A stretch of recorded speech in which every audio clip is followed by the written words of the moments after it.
la entrevista a usted, le voy a decir, la va a coger de sorpresa, se llama Rocío Arias se destapa.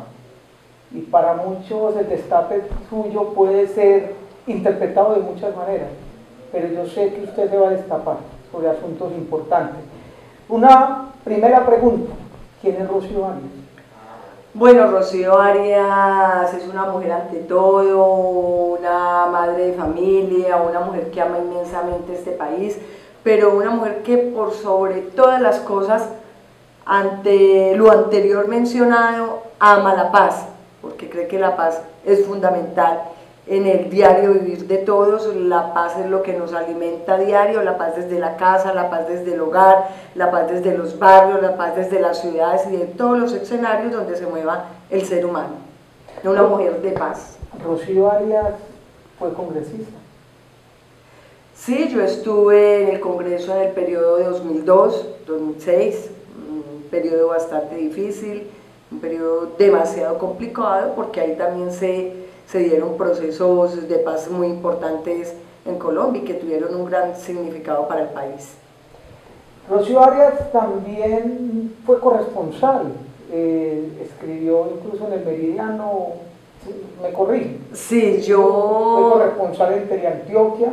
Yo trabajé para Teleantioquia, trabajé para el periódico El Meridiano, finalizando el noticiero 24 horas y en la fase ya cuando entraron los canales privados, Caracol y RCN, tuve la oportunidad de trabajar en el inicio y en esa transición tan importante. Escribía una página para el periódico Meridiano y trabajaba en la parte de prensa de una fundación muy importante que se llamaba Fundación Oleoducto y Lauritis Petróleo, que trabajaban en la construcción del oleoducto central en la región del Bajo Cauca y el Magdalena Medio colombiano. Claro, estamos ante una mujer que ha hecho muchas cosas. Permítame, le pregunto esto, ¿usted estuvo detenida? Sí, yo estuve detenida por apoyar un proceso de paz del gobierno del presidente Uribe con una organización ilegal llamada Autodefensas. Le aposté a ese proceso de paz, fui una interlocutora en esos diálogos y en esas negociaciones como miembro de la Comisión de Paz del Congreso de la República, pero fue un congreso que fue una situación que perdió los matices políticos para pasar al plano jurídico, y en el plano jurídico pues se judicializó ese proceso y por eso finalmente concluyó con que Rocío Arias y otras personas que estuvimos muy cercanas a ese proceso pues termináramos involucradas en un proceso del orden jurídico. ¿Usted estuvo involucrada en ese proceso jurídico con otra congresista, con la doctora Eleonora Pineda? Ahí estuvimos involucrados varios congresistas, estuvo Eleonora Pineda, compañera y gran amiga, y otros congresistas, pero no quiero hablar de ese tema porque tendría que entrar a cuestionar ciertas situaciones que se dieron en ese tema, pero considero específicamente que el caso de Rocío Arias y Eleonora Pineda fue un caso muy diferente a otros compañeros que fueron juzgados por el tema de la parapolítica. Lo de nosotros realmente fue un trabajo de paz, fue un trabajo de acercamiento y que tuvo otra connotación totalmente diferente y distinta a otros procesos que ocasionaron el desarrollo de la parapolítica. Pienso que fueron dos aspectos totalmente diferentes. Cuando usted hablaba de su situación jurídica y lo que le ocurrió a su compañera, como usted dice, gran amiga Leonora Pineda,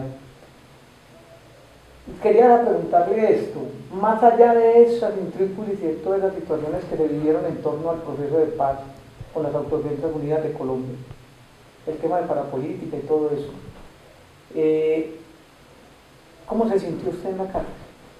Bueno, la cárcel no deja de ser una situación muy dura y complicada, y pese, sobre todo cuando uno es madre, cabeza de familia. Yo tengo 3 hijos y en ese momento mis hijos estaban estudiando, apenas estaban formando como profesionales, entonces para uno como mujer, como madre, es una situación muy dura y muy complicada, aparte de que la zona de reclusión donde nosotros estuvimos recluida fue en condiciones duras, difíciles, no tuvimos ningún tipo de de prebendas ni una acomodación especial como se dieron otros casos de parapolítica en el país. Nosotros estuvimos en una situación bastante complicada, bastante difícil.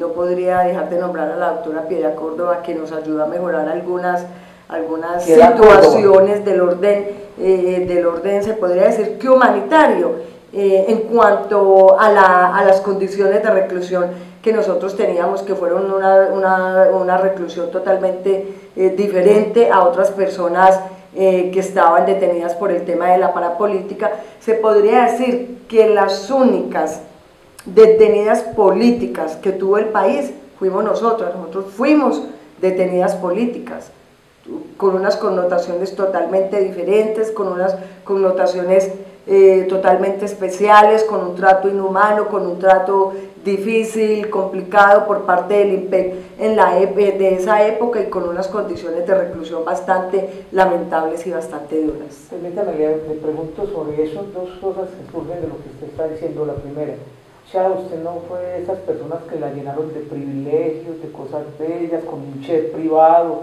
que tenían acceso a muchos lujos. A usted literalmente pagó cárcel. Literalmente, como lo acabas de decir, Fernando, pagamos cárcel. Pagamos cárcel física, dura, con todo lo que ello conlleva, y estuvimos en una zona en una zona de reclusión totalmente complicada, totalmente difícil, diferentes a las que cualquier interno del común y corriente pudo tener, porque nosotros sufrimos el encierro físico, porque claro, sobre Leonor y sobre Rocío Arias estaban todos los ojos del país, todos los ojos del mundo, porque fue un proceso muy conocido, fue un proceso que llamó la atención por varios aspectos, donde hubo un gobierno comprometido, un gobierno donde gran parte de su congreso fue a parar a la cárcel, donde gran parte del gobierno de ese entonces tuvo investigaciones por la parapolítica. Entonces, de cierta manera, a nosotros nos querían como castigar por eso que había pasado. Entonces estuvimos en unas condiciones que se podría decir casi inhumanas, a las que se ve sometido cualquier detenido en este país. Por eso te digo, se podría decir que fuimos las únicas presas políticas, coloquialmente para llamarlo así, que ha tenido el país. Doctora Rocío, cuando usted habla, y le quería hacer la segunda pregunta, es Piedad Córdoba, la orilla opuesta donde usted estaba, y les ayudó en la vida carcelaria a mejorar sus condiciones. Totalmente, así hubiésemos estado en orillas diferentes. Piedad Córdoba es una mujer con una gran condición humana, quien yo he admirado y he respetado mucho desde que yo era una adolescente. Acá confidencialmente le digo, yo creo que los primeros años en que yo voté por Piedad Córdoba, por cosas de familia y en fin, por situaciones que posteriormente en otra ocasión te contaré. Entonces ella se dio cuenta de la forma en que nosotros estábamos recluidas, de la presión, de la situación tan complicada. Yo salí pesando casi 48 kilos, se podría decir que bastante delgada, perdí demasiado peso, pero bueno, esas son condiciones que hubo. Probé la mano dura de un gobierno que de algún modo estaba comprometido con un tema y que quería tapar sus pecados y sus cosas, pues demostrando de que Rocío Arias y Eleonora Pineda, o voy a hablar en primera persona, de que Rocío Arias no tenía nada que ver con ese gobierno. Entonces pude sentir la mano castigadora de ese gobierno, y créanme, una mano muy dura. Estamos hablando de que Rocío Arias se destapa, y vuelvo y repito, muchos estarán pensando qué tipo de destape hará Rocío Arias. Usted estuvo apoyando el proceso de paz de las Autodefensas Unidas de Colombia. Lo bueno y lo malo de ese proceso. Bueno, un proceso en el cual yo estuve muy convencida, un proceso que acompañé, un proceso en el cual creía mucho que podría salir adelante, y un proceso también donde en un momento dado había mucha gente comprometida, pero fue un proceso que, a pesar de no haber sido del todo exitoso por la misma por el mismo desarrollo y por el mismo soporte jurídico de la Ley de Justicia y Paz, que no podía soportar una negociación tan complicada con tantos vacíos del orden jurídico, del mismo orden político. Entonces fue un proceso que no terminó bien, y no terminó bien porque terminó con la extradición de muchos de los jefes paras, lo cual enterró una verdad que el país quería conocer y que sigue enterrada ahí en las cárceles de los Estados Unidos. No se me adelante, doctora Rocío. Preguntándolo sobre lo negativo y positivo del proceso de paz de las Autodefensas Unidas de Colombia. Lo negativo nos plantea el vacío jurídico, ¿cierto? La falta de compromiso real del Estado en ese momento, y llegas a hablar de la extradición de la verdad, representada en 13 o 14 comandantes que extraditaron, creo que más o menos el número. Sí. ¿Por qué cree usted que extraditaron la verdad? Bueno, primero que todo, los aspectos... ¿Y cuál es la verdad? Uno de los aspectos, uno de los detonantes del proceso, primero, la ley carecía de un soporte jurídico que permitiera sostener una negociación a plazo y mediano alcance. Lo segundo, el tema de la extradición fue uno de los detonantes para que ese proceso fracasara, porque de algún modo se extraditó la verdad. Muchos colombianos y colombianas se preguntan qué pasó con el tema de la verdad, los elementos tan importantes en todas las negociaciones como verdad, justicia y reparación, creo que no se dieron a plenitud. Fue un proceso que tuvo demasiados vacíos. Lo importante, la desmovilización de 34.000 hombres, la entrega de 17.000 armas que ya no estaban disparando en muchas regiones del país, ni en la misma ciudad, ya no más muertes de gente inocente, menos viudas en el país, menos huérfanos, menos madres buscando a sus hijos desaparecidos, como los aspectos relevantes de ese proceso. Pero lo más delicado, que ese proceso hubiera culminado con la extradición de los jefes paras y el vacío jurídico para los desmovilizados. Una pregunta, ¿qué le faltó a este proceso de paz del que tú hablas de la Autodefensas Unidas de Colombia para ser exitoso? Bueno, le faltó primero un mayor acompañamiento por parte del gobierno, el gobierno que de algún modo, por todos los procesos de investigación que ya habían del pasado, por la misma figura del presidente Álvaro Uribe Vélez contaminada con un tinte paramilitar, porque muchos miembros de su gobierno comprometidos con el tema de las autodefensas, entonces eso ocasionó que no hubiera un equilibrio en esa negociación, no hubo quien diera la pela. De pronto una persona que estuvo comprometida con ese proceso fue Rocío Arias y Eleonora Pineda, dándonos la pela desde todo punto de vista, ¿cierto? Porque no veíamos nada malo al luchar por un proceso que creíamos importante para lograr la paz de las regiones del país. Pienso que eso fue uno de los detonantes más importantes. No se puede negociar definitivamente con los amigos. Usted está hablando de amigos entre amigos. Sí, no se puede negociar entre amigos, porque es que no lo digo yo, lo dicen los procesos de investigación que hay en la Fiscalía y en las Cortes, de vínculos de funcionarios del gobierno del presidente Uribe, contaminados con el tema de las autodefensas y procesos de investigación que actualmente tiene el hoy senador Álvaro Uribe Vélez con el tema de la parapolítica. Entonces yo pienso que eso no permitió un equilibrio libre y una forma de negociar abierta con el tema de las autodefensas. Rocío Arias, usted después de su salida de la cárcel sigue viajando por todas partes, por muchas regiones de Colombia, especialmente sus regiones de Antioquia. ¿El paramilitarismo se acabó? A ver, hay un tema ahí complicado y difícil que lo veo yo de cierta manera como una amenaza para este proceso actual tan importante que se está desarrollando en el país para el fin y la terminación del conflicto en Colombia.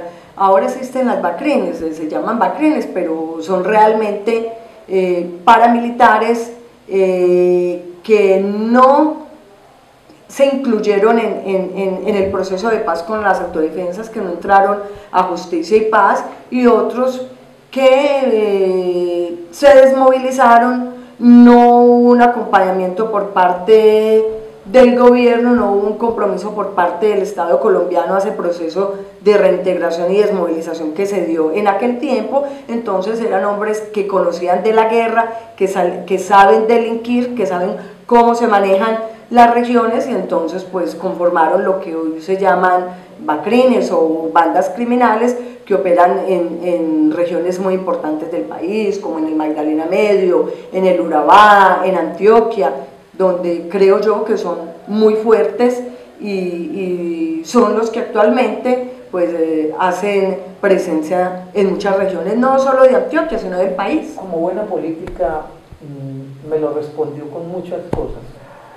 Concretamente, ¿hay paramilitarismo en Colombia, sí o no? Sí, claro, el paramilitarismo aún no se ha terminado, no se ha erradicado, y lo muestran los estudios que se han hecho en muchas regiones. Nosotros como fundación, porque actualmente dirijo una fundación que se llama Semillas de Paz y Progreso, donde atendemos Semillas de Paz y Progreso. Semillas de Paz y Progreso, donde atendemos a las víctimas del conflicto colombiano, de todas las organizaciones armadas, llámese FARC, ELN y bandas criminales, o víctimas de paramilitarismo en Colombia, porque eso evidencia los estudios y las investigaciones que nosotros hemos hecho, muy fuertes en la región del Bajo Cauca, en el departamento del Chocó, en el Urabá chocuano, y hay una gran presencia. Eso es un hecho, es una realidad, y tienen controladas esas regiones del país con un tinte muy fuerte de narcotráfico y con un tinte también muy fuerte en cuanto al tema de la explotación de la minería ilegal. Ahí hay un compromiso de estas dos situaciones irregulares para el sostenimiento de esa guerra que están librando en estas regiones del país. Bueno, consideramos acá de que hay paramilitarismo, de que el proceso de paz con las Autodefensas Unidas de Colombia no terminó bien, no fue bien llevado y por eso no fue exitoso, ¿cierto? Ahora se está adelantando el proceso de paz en La Habana, entre las FARC, Ejército del Pueblo y el gobierno del presidente Juan Manuel Santos, en representación del Estado colombiano. ¿Usted apoya ese proceso? Yo apoyo ese proceso porque es un proceso muy importante para el país, es un proceso que va a liberar a muchas regiones y muchos departamentos del país de la presencia militar, creo yo que política también de las FARC, y veo unas regiones con mucho entusiasmo acompañando este proceso de paz, la paz y esa iniciativa de paz de la FARC y del gobierno del presidente Santos en culminar ese proceso de una manera exitosa, una paz que Colombia necesita para su progreso, para su desarrollo, para que nuestras regiones no se desangren aún más de lo que se han desangrado. Yo apoyo y respaldo totalmente esa iniciativa de paz del gobierno del presidente Santos y ese compromiso de paz de la FARC. Es un proceso muy ambicioso, es un proceso donde veo demasiado compromiso de ambas partes. Usted está hablando de que, le siento en sus palabras, de que ve madura las FARC para la paz, de que hay un compromiso real del presidente Juan Manuel Santos. Doctora Rocío, ¿usted ha estado en La Habana? Bueno, primero que todo pero no paseando, por favor. ¿Ha estado en estos tiempos donde se están adelantando los diálogos de paz en La Habana? Bueno, yo me he dado un pasón por La Habana y he visto un gran compromiso por parte de algunos de los... ¿Ha hablado con el secretariado? He conversado con miembros del secretariado, veo unas FARC maduras, una FARC comprometida, pero veo también un gobierno del presidente Santos muy comprometido con el tema de la paz con la FARC, veo compromisos de ambas partes para poder que una negociación sea exitosa, tiene que haber un compromiso de ambas partes. Entonces yo veo unas FARC maduras, unas FARC comprometidas con el país y desde luego con la paz. Y veo un gobierno del presidente Santos muy comprometido con la paz, más que con la FARC, un gobierno comprometido con la paz de cada uno y de todos los colombianos, merecedores de esta paz. No me quiso decir, lo voy a volver a preguntar. Si ha hablado con el secretariado de las FARC, ¿con quiénes habló? Bueno, yo he hablado con miembros del secretariado de las FARC. ¿No me dice sus nombres?